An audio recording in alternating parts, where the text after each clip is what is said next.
Now, our keynote speaker for this session. Paul Smyth is Professor of Social Policy at the University of Melbourne, and his presentation at our conference is sponsored by the Department of Health and Human Services. Paul's career has combined academia and hands-on social action experience, which qualifies him well to understand and talk about the enormous value and contribution made by the community sector in Australia.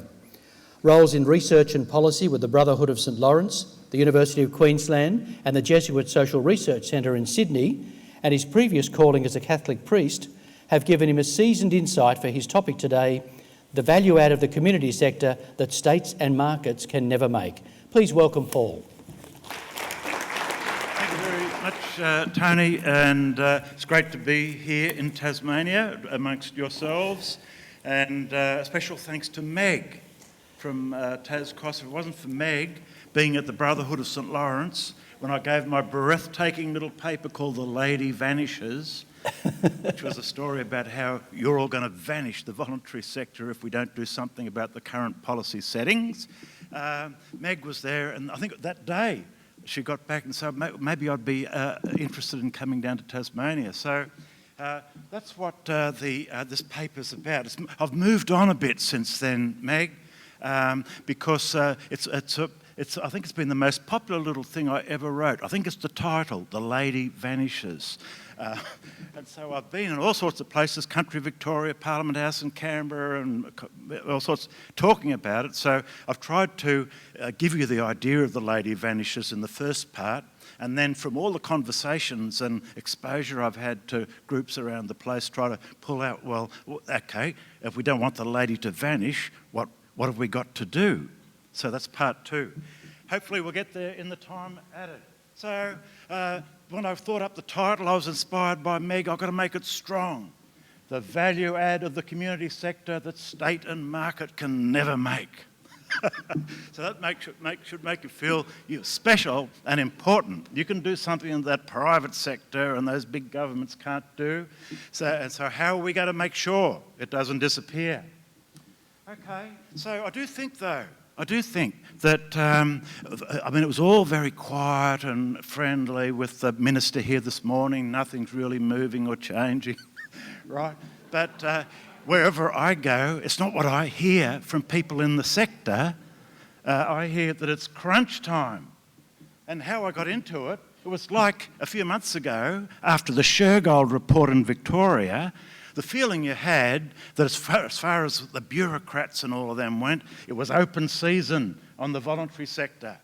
The employment, this wasn't Shergold, but the employment contracts were being let. And unless you were big and huge, forget it. You won't be in any more contracts. You've got to get big and commercial or get out. And that's what they did. But even down in Victoria, in the mental health services area, the first implementation of the Shergold report, this was where the rubber hit the road. The rubber hit the road because some of the people in our sector, like real high value, most cherished agencies, the Mary's House of Welcome, just down the road from the Brotherhood, where I used to walk past every day for 10 years.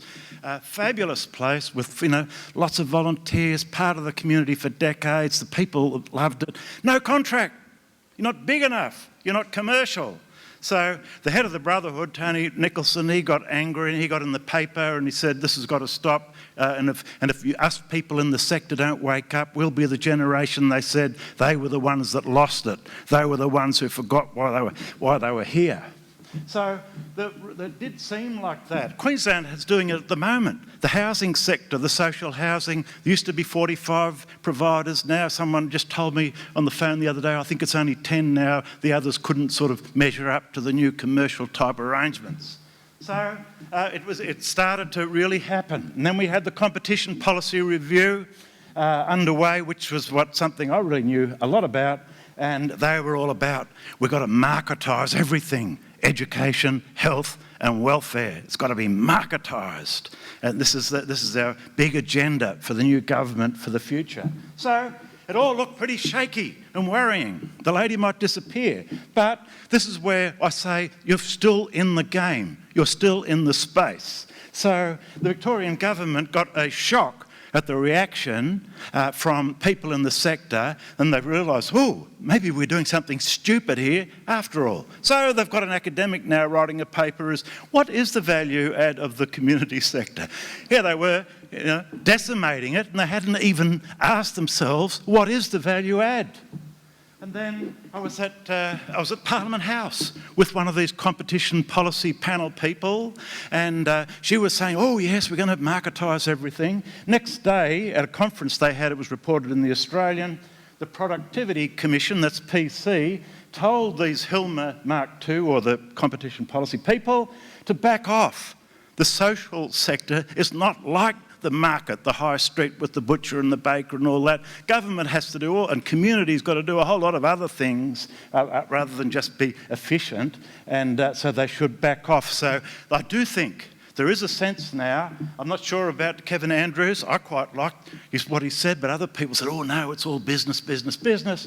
But I think government is at two minds. The game is not up for the lady, the game is not up for the voluntary sector, community sector, but you've got to get in now. And the big weapon, the only weapon that you've got that's really going to cut through is if you understand what is the value add that these other people can't bring in. So this idea that it all should be contestable and the for-profit should be in there and we're all lovey-dovey in the community sector because anybody can do it is wrong in my view. Policy shouldn't treat the not-for-profit and the for-profit just the same. And we don't want the voluntary sector to have to pretend and ape like being businesses, but you've got to work out what your value is, and you've got to bring it to government, you've got to put it on the table. The sector must speak up because the economists and the bureaucrats are dismissing, they'll tell you that straight away, I'm sure, when you go to see them, that you really have anything added value to bring. So a bit hard challenge for the sector. One of the things I've learnt going around, it's all muddied now. You're not all pure voluntary altruists. There's all sorts of mixed interests in there now, which is understandable given the last decade or so. And so, like the sector there has to speak for a whole host of different ones. Alongside your traditional community developers, you do have the kind of the mega agencies, the ones that Kevin Andrews says are the quasi-government organisations, the big mega agencies. And you've also got, breathing down everyone's neck, is the for-profit multinational types lining up for the community dollars. So, where are you going to begin to rise up to meet the challenge? Okay. So we won't go too academic here. As Klaus said in the last presentation, academic stuff turns people off.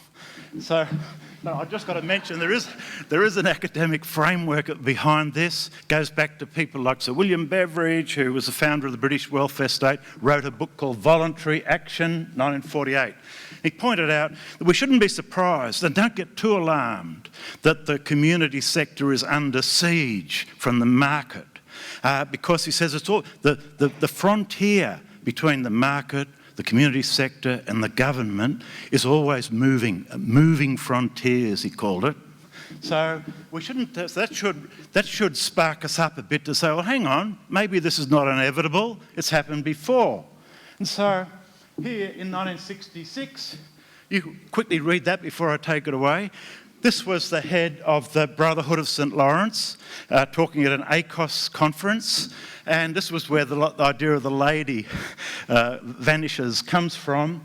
He said that he talks about the church used to be thought of as a little old lady, and there she is crossing the street, and somebody says, oh, be kind to her, give a helping elbow. She borne the heat and the burden of the day, but now it's time for her to just go off and have a little rest. So he says, I sometimes wonder when I hear appreciation expressed of the place of voluntarism, whether the same sentiments are present but unexpressed. So then they thought it was the welfare state was moving in. You wouldn't need the little old the lady anymore. Today, of course, who wants all those amateur voluntary types out there in the sector?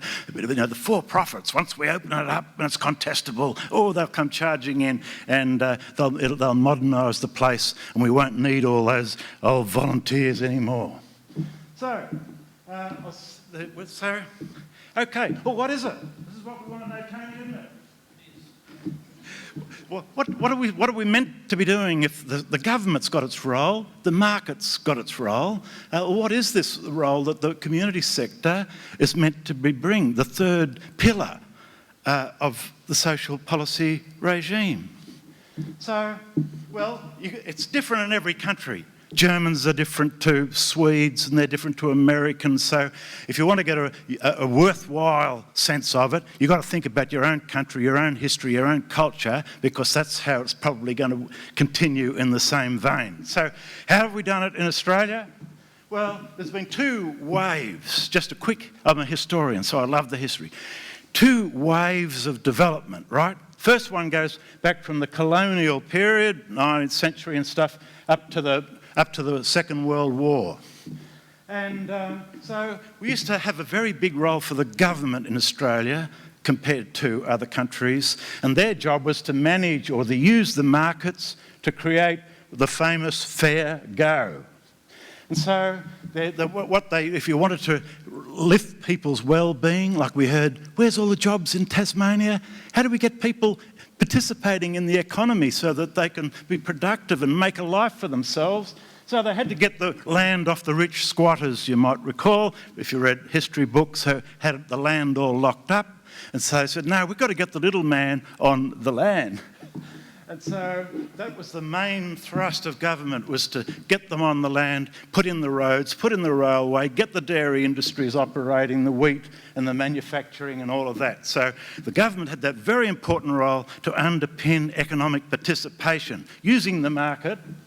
And that if you paid people a family wage, a good wage, then most of your problems were solved. They got the job, they got the little block of land or whatever, and so they got the money in their pocket, they can manage their own affairs. So when it came to the last part about welfare, where we were very different to England and all that, over there the government used to look after the welfare through what they called the poor law. It was a government system. Everybody had to follow the law. In Australia, they didn't want that, the poor law, because the poor law was very harsh. Like today, like the unemployment benefits today, if you're in there, they wanted to humiliate you, make it really bad, so you'd never want to go on welfare, you'd take any job. It's true, that's how it operated. So Charles Dickens and all of that tell you that story. So out here, they had a revulsion against that, and they said, no, we'd rather manage our own affairs. So strong communities would manage their own affairs through churches and all the other mutual aid and Mary MacKillop and all the rest of it. So that's not much room for the government in welfare. It was you type of people in your communities getting things organised on the ground. Wave 2, that was a grand vision, you know, that all managed their own affairs, but bad things like the Great Depression brought that dream unstuck. And so there was a major modification when they said, well, this system is no good if it doesn't guarantee the basics of economic and social rights to all of the citizens. The whole society is just not going to work. We need the government to do more. So you can see there, the state got this new role to correct the market failures. There was Keynesian economic planning to make sure everybody had a job. And all of these communities, they'd be managed through the welfare state, so all communities across Australia would have the resources in health and education so that every man, woman and child would have the same opportunities in life as the next one. So a partnership between the state and the community sector, that was wave 2. All right, so for a little while they thought we wouldn't be needed, the state was so big and so powerful, but it didn't work. As you know, central planning doesn't work in the local community. You've got to have the community collaboration, And so you had a new mixed economy with a huge expansion through the 60s up into the 90s of the golden age of the community sector. So that's what they did. They filled the gaps. They did, if you want to know what's the role, they filled the gaps, the innovation, sticking up for the people, for their rights, the ombudsman. They created built community through their collaboration networks, providing opportunities for volunteers to get on board to help your community, strengthening democracy, giving their clients and their communities a voice through research, policy, community development, education work. Okay, so there you go. Two main phases in the evolution of the role, the kind of role that you've inherited. So, but today, in the last few decades, there's been an assault on all of that. And this is sector reform today. I've heard Peter Shergold's being read in high places in Tasmania. So this is why we've got a special slide for Peter Shergold. So he, in this latest iteration in Victoria of how to reform the community sector, it's this, let's get back to Hilmer Mark I and the competition model. And so you can see in here, there's very distinctive. It's not really economics anymore. It's more like ideology. We don't want the government involved. The default position of government should be that services are better implemented by NGOs, the default position. We don't want the government involved. We want the markets. You've got to treat the voluntary sector, that's you, the same as the for-profit. It's all got to be contestable. The market is going to be the judge, the ruler, decide who can do it and who can't. So you can't have any special role for the community sector. So let's have more and more of these let's pretend it's all a market. It'll be much more efficient. People won't need rights anymore, citizenship rights. They'll have voice and they'll have choice in the marketplace, the consumers. They'll be consumers, not citizens. Dreadful, but there we are. So, but then you come on, this is where I say, now is the time, Tony, this is the crunch time. Soon to be reporting is this Harper review. And if you go back to the original issues paper they put out, it's all there. We want to encourage competition across education, health, aged care. We want to create opportunities for businesses and organisations to compete. And we want more regulations that can foster competitive markets in these three areas. Got a special chapter, they want to marketise it. So, now, this is what it means. You've all got to set yourselves up. This is their language. You won't be like community or voluntary or something. You'll be a rival business. That's what you have to become in a competitive market. You'll become a rival business. And what you'll be setting out to do, you and your exec and board, will be to gain advantage over the other rivals with more attractive services. The market will keep the costs down. And lo and behold, even if some of you go under, you should be pleased because you're actually freeing up labour, land and capital for the expansion of other businesses much better able to do your job. This is how they think. So, all of that, if you go forward with that, that's all about undoing what I've just set out before you is the Australian way of thinking about the role of the voluntary sector. So it's all about the market now. We're supposed to have three pillars, not one. It's about the market. The state is always less efficient, has no role fixing failures or reducing inequality. The community sector has no distinctive value add. Services are best organised just like any other market. Voluntaries become another rival business in a privatised service market. Indeed, the lady vanishes. So that's your future, unless we can put, you can put community back in the frame. So I think we're doing all right. I think I'd have a little breath for part two.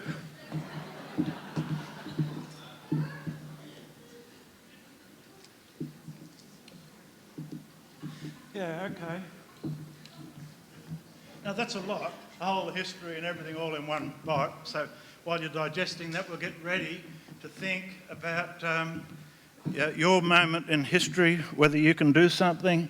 Now this is the part That's what I wrote, The Lady Vanishes. This is my reflections from going around being part of various groups and events like this, and what I've picked up. So you can take it or leave it, but it's probably some good information in it. Okay, so I think that when you're thinking about it, there's three main points to have in mind. The first one is, it's not really a debate about efficiency and what do we do with this sector to make it better or more efficient, right? It's much more. There's more. It's gone beyond economics and economic science now. What we're in the middle of now is more a battle over the kind of society we want. So, and the way I think it's shaping up out there in politics land, on the one side you've got the group, the liberal austerity mob, who want to end the age of entitlement. And on the other side, you've got we're not talking party politics, but the main ideologies. On the other side, you've got inclusive growth. So that's really important, how you're trying to locate yourself and situate yourself for the future, whether you're seeing yourself encouraging a pathway down liberal austerity or whether you're trying to build inclusive growth. Second part, I think this is where you really ought to have an awful lot of ammunition when you go into battle or whatever, is it's not as though this is some new idea, we're going to have pretend markets across the board and all this sort of stuff. It's been around, as you know, for 20 years. And we already have mountains of academic evidence to show the negative effects, and Kevin Andrews I'm sure would be very interested, being a champion of civil society, the negative effects of the competition model have actually had on the civil society groups. So I'll go through that.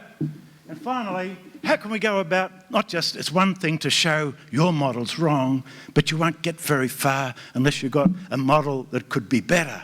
So how can we start thinking about the better model? Okay, so I think that, as I say, and back in the 90s when we first got caught up with employment servers, competitive tendering and all that, even I was a little taken in because they were economists. And you thought, well, they're probably right. It does sound like with room for efficiency, and we could probably do our job better if we had a bit more of this economics in the model, right? But these days, I think it's becoming, as I just said, more a naked ideology is emerging, and probably more and more economists are distancing themselves from this neoliberal austerity approach. So, as I say back there, Keating, Howard, right, we had lots of political party fights and things, but people still in the sector, we thought we had a role, and the government had its role, and it might have incrementally moved a bit, but never radically changed. So there, quasi-markets, that was a way of doing it. But the bottom line, post the global financial crisis, this consensus, I think, is clearly unravelling into these two alternatives of austerity or radical liberalism and inclusive growth. So this is a bit of a surprise for us because the government never told us coming into the last election that we were going to get this. But it all looks rather like UK-style radical liberalism. And so from that, Peter Taylor Gooby, the most important, one of the biggest writers on social policy in Britain, he's done a book about this, and he says what the Cameron UK Conservatives have been aiming for is a profound program of structural change to state spending. And it's predicted to shrink to be less than the United States by 2016-17, from being a middle-range welfare state, they'll be less than the United States for the first time on historical record.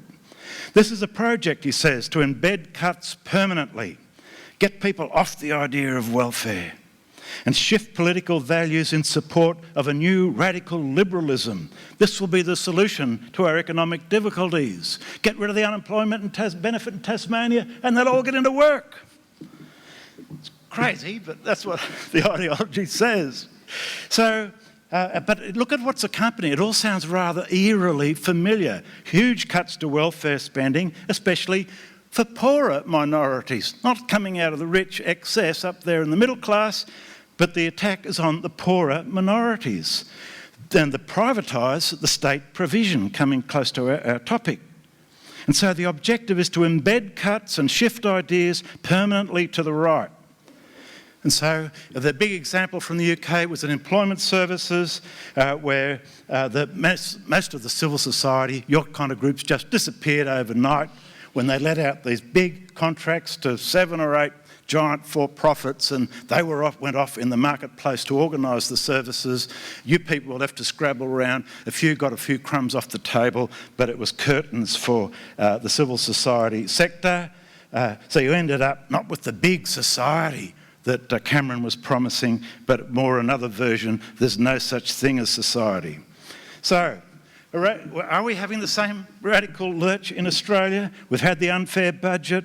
We had trying to build up the idea of a budget crisis, so we'd have to make the state small, bias against public services. So I've mentioned Peter Shergold's quote. Even Tony Abbott says government services, wherever possible, should be delivered by non-government agencies. Whatever happened to public schools? Oh, and there, the naked, bare naked ideology of Joe Hockey in that speech about ending the age of entitlement. I just underlined, because of our time, this is the thinking behind it. You know, everything should be on a commercial basis. The services you're going to get out of the system are the ones you can pay for out of what you earn in the marketplace or your shares or whatever. The big problem he sees is when there's a belief that one person has a right to a good or service that someone else is going to pay for. This is the sense of entitlement we've got to eradicate. But surely the whole bloody wealth social policy system was built up over generations because people thought otherwise. They thought the rich, the better off, we should all be pitching in to create a society where everybody would get a fair go. So, on the other side then, you do have this inclusive growth. Now, this is no mean minor contender, because if we lift our eyes off Australian politics to see what the IMF, the OECD, the World Bank, Pope Francis, Janet Yellen and Thomas Piketty, the book about inequality, around the world, there's been this massive shift away from just market-led pursuit of growth. Growth, you can have GDP growth, but by itself it's not sufficient. Benefits trickle up. This is what the IMF and them say. They don't trickle down. So you've got to have a social policy system of public services and community support agencies supporting those, making those services work, if you're going to ensure that the growth you hopefully get actually turns out to be inclusive and beneficial to society. Okay, so that's the first thing. Remember I said there was 3 things in thinking about how you're going to do it? Have in mind a vision of the society that you want, and you have an understanding of an alternative society that others don't want. And so the community sector has one role in inclusive growth, and it has a very minor residual role in liberal austerity. So the second thing is, remember the track record I said, you've got to get on the front foot. These people up in the Competition Policy Review, they don't understand this, they haven't read books, they don't know about this. What is the actual track record for civil society of the competition approach? Okay, so you can see up there, the first, I'll just run through it as quickly as I can, well, you can read away and get most of it. So, the big one is it becomes very hard for the government if you really want to coordinate all the agencies around some shared plan. If everybody's off into competition and not collaboration, how are you going to win? How are they going to work together? How are you going to integrate them? So a competition framework tends to undermine the value add of the public sector. It becomes hard to ration. When we've only so much money as Australians we want to put in education and health, as the Treasurer quite rightly reminds us, but what's the best way to do it if we want to benefit the community as a whole? If we shrink the public and expand the private, choice will go for they'll have the better off people will have expanded choice, but it will disappear for the poor. Just think of the healthcare system in the US. Welfare sector, I love this. Choice is actually not. They talk about choice. What's actually happens with that employment services in the UK? One large bureaucratic provider is replaced by another. I think it was Serco was as an example of one of these multinationals. So your choice is already made by the government, and you've lost your voice over the service. At least before you could ring up the local member and say, this is crap, I want something better. Now they send you off to Mr. Branson or Serco or something like that. So reduce the sustainability of services and continuity of service delivery is harder because of the competition. There's the changeover in personnel. You have the decreased sense of community connectedness and social cohesion. Thanks to Meg, I heard about the mega agency Seagulls flying in from the mainland, getting contracts in rural in Tasmania. It's the same in the remote, Aboriginal communities in the north. And the Seagulls, they come in, they shit all over the place, and they fly out, leaving the mess behind them. Someone told me that. But it's true. How can they possibly connect in to that local community and help it advance its welfare? They can't. The poor outcomes, the outcomes are the ones who really lose out in the choice approach to the poor people. You get reduced wages and tenure. How are we going to do the disability well if they wreck the supply service? Discourages volunteering and philanthropy. People that don't want to volunteer for some mega agency with their multi-million-dollar wage packet or their multi-wage packets. Mission drift reduces geographic coverage. So when you're making a case, point out that even Peter Shergold told the Brotherhood 5 or 6 years ago that he was apologetic and sorry for the way the employment services had wrecked civil society. And the Productivity Commission, as I say, have already pointed out that it's not necessarily a good way to go. Coming down to, we've got 5 minutes. Just what I needed. Okay, so that's, remember I said, you've got your big vision, you're inclusive growth people. And so you've done that, so you know where you're going. You're masters of your own future in that sense. You know what you want, you know where you're going. And then you can say, this model that you're putting on us in terms of the community, we've got the track record to show that this is no good if part of your promise is to build and grow the civil society as the third pillar. And so you've got the negative critique, that what's the positive story? Now this is the really weak part of my presentation because it's something we've been so bogged down in that old competition stuff for too long, we find it hard to actually talk about the actual contribution of the sector. But here's where there is internationally, I think, a very strong movement, and the Labor Party in Britain, if you look up the Hugo Young lecture by Ed Miliband, you can easily download it, you'll find a terrific complete alternative to competition based around this idea of communitarianism. So people are saying, look, we've had a period where the state contracted the life out of everything, and in some places we've brought the private sector in and tried to make it all like a private sector, but we've been forgetting the third pillar. Remember I said state, market and civil society, the moving frontiers. We've been forgetting the third pillar, which is the community. And so Philip Blond, Jesse Norman, they're two conservatives, great thinkers, have written about this. And on the Labor side, Maurice Glasman is he's coming out here next year, he's in the UK, and they're all trying to, how do we write community back into the story? So I took this from, this is the kind of the very basic thinking. Don't think about people as selfish, rational individuals in the marketplace if you want to design good policy, because people aren't, in the real world, actually like that. So he's got this thing where he says there is the individual self who wants a bit of choice, right, and a bit of variety in their life. So we are, in one sense, we are all individuals, and it's great. Who was that lady who talked to us about Gough Whitlam lifting the horizons? We want people's horizons to be lifted and for them to have more choice, individuals. But we also have a social self, right? We're very much the products of our family, our community, and what's happening in Launceston or whatever. If things are thriving, if the community's good, the individuals will be flourishing.